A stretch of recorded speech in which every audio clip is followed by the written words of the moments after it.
survive. Most of the youth in developing countries survive on gigs, basically. Picking from here, doing like you have 3 jobs. If we look deep into it, what most of us studied in school is not what we're using to eat. Exactly. If we keep talking about the problem, then we wouldn't move forward. Yeah, How true. do we adapt to what we have and also improve on our skills? In the same country that we are, many people are saying there's no job, but we have so many people that are not even feeling it. A lot of youth are really making ways for themselves, trying to create something, because instead of waiting for the white collar job, let me just start something I love to do. There are in-demand skills that is needed as we speak, which falls under the tech skills, the entrepreneurship, and also life skills. There's no money that is just like this. If money could come like this, I feel like there's no country that should be in debt. Volunteering, I think, is one of the greatest key for you to be successful in life.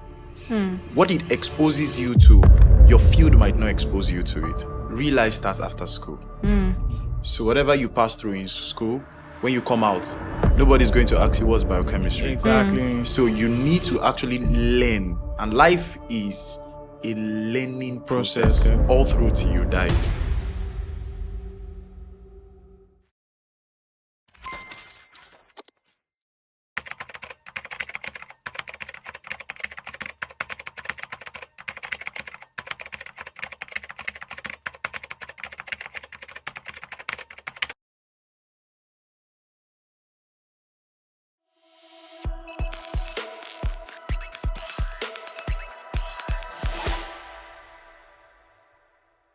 Hey guys, you're welcome. Everyone is looking youthful today, and that's how it should be, because we're talking about global youth employment outlook. My name is Paul. With me here is Joan Eze. and also we have Odetayo David Mayowa. Wow. Welcome, Mayowa. Thank you. quick question. Do you still hunt? Sorry again? Do you still hunt? Hunt. No. Yes. Or it's coming from the Hunters family. So because my great grandfather, Yeah. that's their name. So it's followed through the lineage. Wow. And that's what I'm bearing. Odetayo. Oh yeah, hunting for something So different. I'm hunting for something different. So what are you hunting for? Hunting Women? for impact. That's deep. Sorry, I mentioned women. Sir. I wouldn't have said that. My bad. I don't dispute that. I don't dispute that. Thank It's still in the market. That's what it's trying to say. Yes. Oh, really? All right. Okay, now let's go to what we're here for. According to ILO, estimates that as things go on, if we are able to reduce youth's unemployment rates to the same level as what adults are at the moment, we're expected to see our GDP, global GDP, to grow from what it is now by about 4.4% to 7%. And that, I must say, is a great number. However, youths today still face so many youths are still unemployed. Specifically, 1 in 4 youths are not in education, employment, or training at the moment, with 2/3 of this particular number being women. In fact, it's quite unfortunate that a lot of youths that are supposed to be employed are unemployed or underemployed. And it's something that I always cry every day. Okay, I don't really cry every day, but I'm not really happy about it. And one of the current trends about this whole situation is the labor force, the lack of youth involvement in the labor force. And you see that most times these youths are delayed in one way or the other, maybe in the educational sector. And you see that by this side of the world, in some countries where you go to school and your course is supposed to be like 4 years and you end up spending like maybe 6 years, 7 years. And by the time you come out, your set have moved and you're just behind. And even though you get a job, is way lesser than what you're supposed to be doing. Like your worth is being reduced. So you see that they are not really involved in the whole labor force kind of thing. I don't totally agree. Okay. Why? Because we all have a part to play. Yeah. There's an adage in the Yoruba that says, when your parent gives birth to you, you also give birth to yourself. Yeah. So now, every society, you get to find a problem. That is where the money is. Why do you think the Western worlds are running down into Africa? Because of our population, because of the youths, because of the numbers we have. Now, is there challenges? Yes. But is there solution? We need to dive deep into it to get the solution. Exactly. So it's not going to take a one-day thing, but it's a process. Yeah, I actually believe you. But looking at it now from what used to happen in the past to now, in the past, people are indoctrinated into the labor force at a very early age. I think that's where she's kind of trying to come from. The fact that you see people as young as 20 already having a job, having something to do already, people graduating, like people having a job basically. But now we're seeing that it's low in terms of the fact that you see people of higher age earning for what's it called, entry-level jobs and things like that, and that's what's actually happening right now when we come to the labor force at the moment. Youth participation rates at the moment is currently low because most people are not probably yearning for jobs, or probably they don't have the proper qualifications for job, and those things are the issues that we're actually facing now. Looking at it from a developed country and also an underdeveloped country, right, or developing countries, you will see that in a developed country, the youths, they have proper contracts, they have good job security and things like that. But in developing countries and underdeveloped countries is on a very contract in the sense that we say that, okay, now this person is not being paid enough, they don't have good contracts. Even if their contracts is usually for a very limited time, most of them survive. Most of the youth in developing countries survive on gigs, basically. They don't, it's more like there's this word that they say jama, like you're picking from here, doing like you have 3 jobs with no career, that kind of thing. So all of those things are things that we're seeing currently when it comes to the labor force. Yeah. So let's get your opinion on that. So I try to be realistic most of the times when I have conversations around the youth. If you weigh the options of youth that really have the capacity, only a few. Yeah. And when you think things don't evolve, then you stay one side and you're not evolving with the technology. What we primarily do in schools presently is not the main thing employers are looking for in this part of the country. And if we look deep into it, what most of us studied in school is not what we're using to eat. Exactly. Yeah, I was coming there. I was saying that there's actually another issue of the skill mismatch where someone studies a different course and then you're practicing something different, far different. Exactly, something else different entirely. And one of these reasons again is because of lack of job. You see, or probably the pay grade as well. More like seeing a medical doctor, for instance, working in a bank. And then there's this joke that if you study microbiology, that's already there's a space for you waiting in the bank. Well, that's where we come about all of this mismatch, skill mismatch, jobs mismatch. Meaning that you now, for example, you're a microbiologist, because you're working in a bank now, there's a space that is meant for a microbiologist in the health sector that is empty. There's no one to fill it because those that are meant to fill it are currently in the bank. And then those that are meant to be in the bank don't have jobs. And so those ones who need to look for something to do just to ensure that they have food on the table at the end of the day. Looking at all you've said, there are 2 factors. Now, we know that the government has their own role to play, one, and we as youth also have our role to play. We as young ones also have our role to play. The educational sector is actually not giving. I'll use the word giving because the entrepreneurship, the vocational skills, and skills not being mismatched is also part of the problems we have. But when you get to look deep into it, you're going to see that, like I said, the first word I said, you have to also train yourself. The system, the environment is not encouraging. If we keep talking about the problem, then we wouldn't move forward. How do we adapt to what we have and also improve in our skills? In the same country that we are, many people are saying there's no job, but we have so many people that are not even feeling it because probably those people have evolved with time. Now, how do you get into the labor force without even stressing? Now, there is something called volunteering. Most people, if you're volunteering without being paid, you won't see them. Right? Yeah. People don't want to go through the real process. We just want it now. now. I think I'm just going to put a pause here so we go deep into the conversation. Yeah, I think like the conversation is actually going like from one stage to another, and we'll get to that part of volunteering. But for now, we're still at the challenges, and you've mentioned mismatch, and I'll come from an angle of automation and AI. So we all know that AI has actually literally taking like a good number of spaces, like jobs that youth are supposed to be doing. So you see in a space where a particular youth is supposed to be in an office doing a particular job, but an AI is just there, like making sure carrying out the task effortlessly, rendering other human beings jobless. So this is like another challenge that youth really, really face in the labor force. Well, again, it's funny how with every discussion that this particular issue of AI and also gender disparity chips in one way or the other. Earlier on, I stated that ILO said that out of those that are not in job, not in employment, education, or training,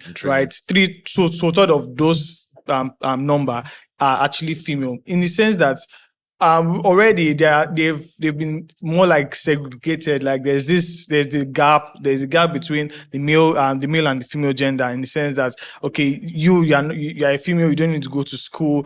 People still have that mentality talking about culture. Talking about culture now. People still have that mentality of there are some certain jobs that are meant for men only and not for women. I like the fact that you are literally explaining this, like in as much as it's not really your gender. Since he's a guy, right? He's your guy. Like I'm really happy right now because I know that my gender, we are being secluded a lot. Like, don't do this, don't do that. Allow Wale to go and learn. Sorry, is anybody Wale? Not at all. But there's a Wale out there. Exactly, there's a Wale out there. And allow Wale to go to school, allow him to do this. You're meant to be in the kitchen, you're supposed to be a natural. Just stay at home, give birth, get married, just take care of the home and don't go outside, just stay there. But let's the other person or the other gender go and hustle and all that. It's not supposed to be that way, actually. So this gender disparity is not really helping matters because women actually have a lot of things to bring to the table. Do you understand? Sense, yes. I would also say women are more smarter than men. Thank you very much. Okay, to be frank. And you can count on a woman to be a good manager than a man. Yes. Okay. When we talk about this gender, I think most of the problems start from the family. The smallest cycle. Yeah. Most people don't pay attention to that. Any change you want to do starts from the family. If you look away from the family, no matter what you're trying to address at the top, it can't get to the grassroots. Because the children, those people come down. Both the youths, not in employment, not in education, not in training, will still come back home. No matter where they go to, they will still come back home. So now, the problem should start being addressed from the grassroots. When it starts from the family, we identify that there are so many challenges. You said gender you said mixed match of skills. We have the government, we have the educational sector, we have so many influences that affect the employment rate in this part of the world. But we also have to look at their own strength. Exactly. Because their strength will add up to whatever we want to achieve when it comes to the labor force. Another challenge is what's it called? The economic instability. Like I said, inflation, right? Not us, everything joined together, all joined. I mentioned I compared how it is in the developed countries and also in developing countries and also underdeveloped countries. And we see that in developed countries, even though they are kind of more stable, right? Those ones still have little job security, probably have allowances that could pay for all of those instabilities. Yeah. But you see in developing and underdeveloped countries where already they don't have the proper structure to make sure that system. Exactly, they don't have the system that makes sure that everything is moving smoothly, and then you are seeing up and down and every day. That again we can blame it on the reason why people are now switching roles. You hear someone that probably person was in health, he was in health before, he's switching now to tech, he's in fintech, he's doing this. I mean, I have two friends currently that are currently in finance, and the two of them studied nothing close to finance. One studied, I think, biochemistry. The other one studied something in health, like talking about what's it called? I really can't remember what he studied now, but it talks about how to use technology in health, basically. That's what they Okay. studied. But two of them now, in fact, they are big men in finance right now. And then they are, in all of our conversations, there's nothing that brings them back to, or somewhere in their mind that they are thinking of going back to what they studied. And that's because for them, it's just more about making money. And I think that's usually the goal of everyone after leaving school in the recess of things. Well, let's quickly just go to the opportunities, because I feel we've literally Mention the problems I a know, lot. right? Yeah. We'll go on a short break now because time has gone already. Well, once you're back, we'll move right into the opportunities that we have. We've listed the challenges already. Now let's talk about the opportunities that we have.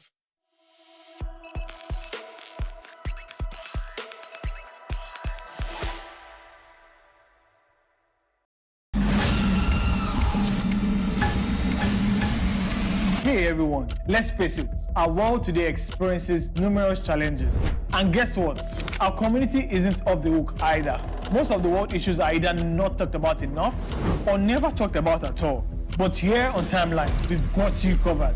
We dive deep into issues that affect us every day, leaving behind footprints of wisdom, knowledge, and solutions. Think of it like a roadmap that keeps you on the track for success. So buckle up, because in this new season of Timeline, we're taking another trip through the past, the present, and navigate into a more promising future. Again, we're talking solutions, people. And let's make one thing clear. This is not your average blah, blah, blah convo. This is real talk with a side of inspiration and a sprinkle of wow. I never thought about it like that. I'm your host on this impactful ride. Together, we'll tackle the tough stuff, laugh a little, and find ourselves on the path to positive change. So what are you waiting for? Season 2 of Timeline will be loaded. Let's get started. Hop in, and let's drive straight into the heart of issues shaping our world. Let's go. Oh, one more thing. Hit that subscribe button and let's take this ride together.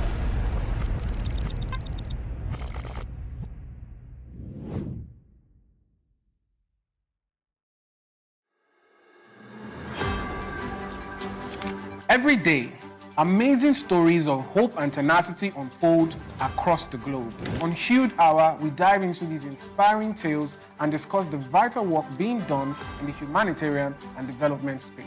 Humanity has never faced a shortage of challenges, yet we rise stronger through teamwork and determination. Though these remedies are often underreported, on Hued Hour, we advocate sustainable solutions. We bring you the latest and most impactful news on how lives are being changed. We engage with young change makers and experts who provide valuable insights into relief efforts and the challenges faced by local communities through a global perspective. Join us every Wednesday by 8 a.m. on Hued Network's YouTube channel as we embark on this journey of positive change.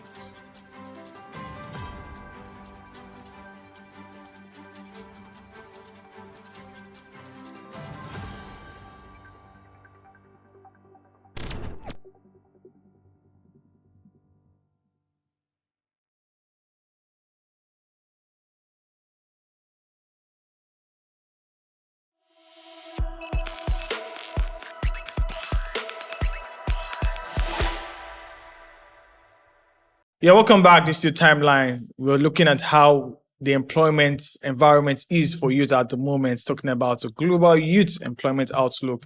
And we've talked a lot about the problems already. We've talked about the challenges that we're facing. Now let's talk about the solutions. Because the solutions, people. Yeah, opportunities. Exactly. And for me, I think the first opportunity that brings itself is entrepreneurship. I always talk about it. I don't know why. Like, entrepreneurship is just one basic thing. You see a lot of youths going into like starting up businesses. We have a lot of startups out there.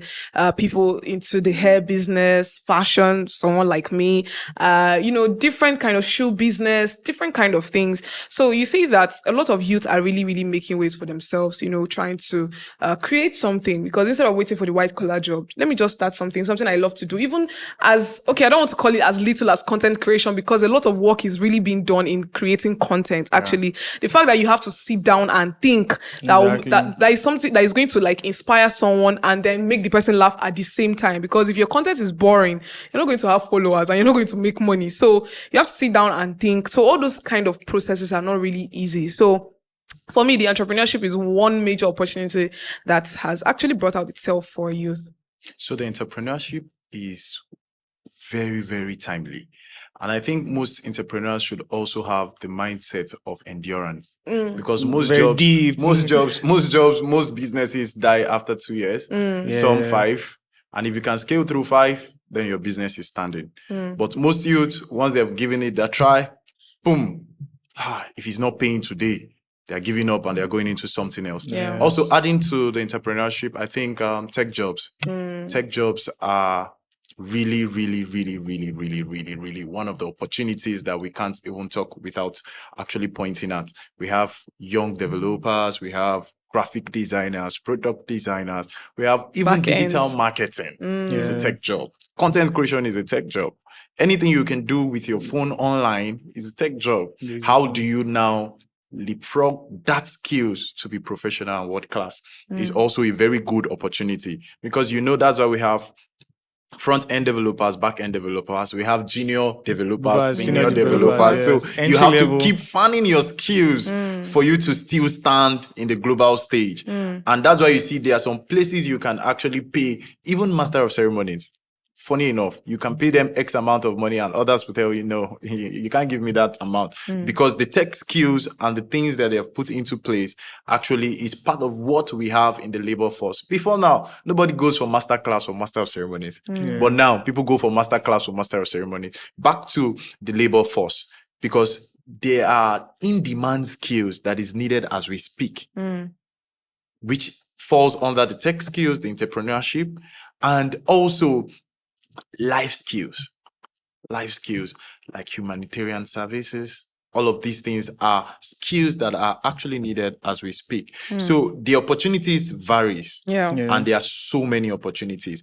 One thing I would say is we all should pick a skill and fan it to flames, because that is where what we're looking for is hidden. Exactly. Like you mentioned about how tech jobs are actually taking the space, and I think that's looking at how it's not even about you moving from one place to another. It's most of them are even remote, so making things easier. And also we are seeing digital employments now more and more. We talk about content creators, like it's amazing. Sometimes when I see the numbers that those guys make from just doing their things, I'm like, that's massive. Like it's usually very, very, very big in terms that it's basic. Like it looks basic. No, it looks basic because in the real sense of things, right? There are those things that you just sit down and then you just look at it. That, okay, this thing I can do this thing like this, and then you do it that way, and then it just works for you, and then you just try to stick to your thing. And then it's not.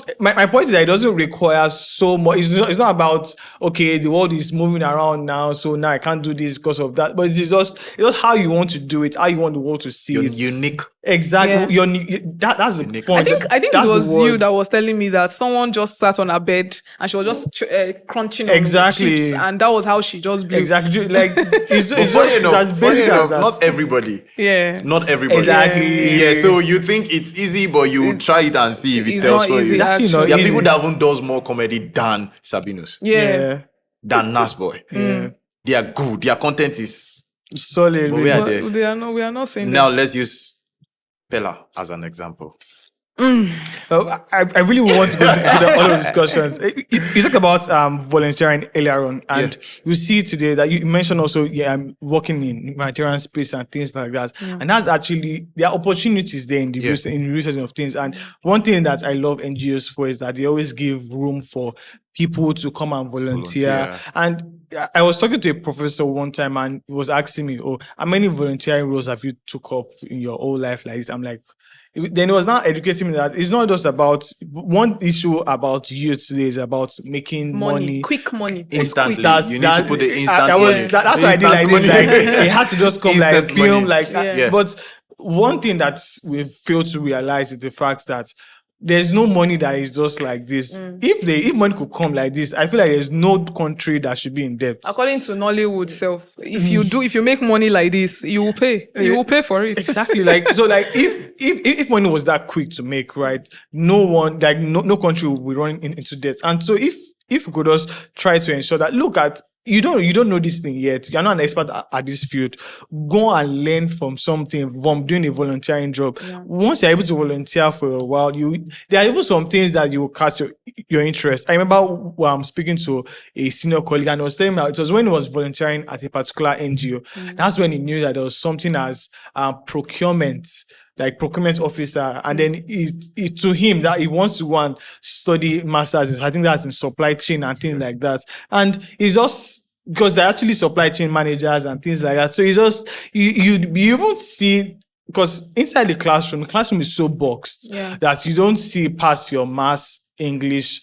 So if in the, like, no jokes, I'll tell you for a fact that how our classroom are created is they are so boxed that you might not see into the real world. You might talk about the real world a bit, but you don't see how you apply all of those things in your real world. And that's when that's even common education. But I'll leave that on for now and still stay on. So when you get into the field, you see interesting things that will interest you. Your passion before self.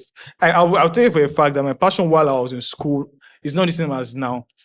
And I cannot even predict if by the next 3 to 5 years, it's going to remain the same. But it might still be in that field. It might be probably a little bit away from it. But my point is that you should always, if you are volunteering, right, you open your eyes into new fields that you never thought of before. Yeah. Okay. So before I lost this thought, now there's a saying that says, real life starts after school. So whatever you pass through in school, when you come out, nobody's going to ask you what's biochemistry. Exactly. So you need to actually learn. And life is a learning process all through till you die, even when you get married. Now, this brings us back to volunteering. Volunteering, I think, is one of the greatest key for you to be successful in life. What it exposes you to, your field might not expose you to it.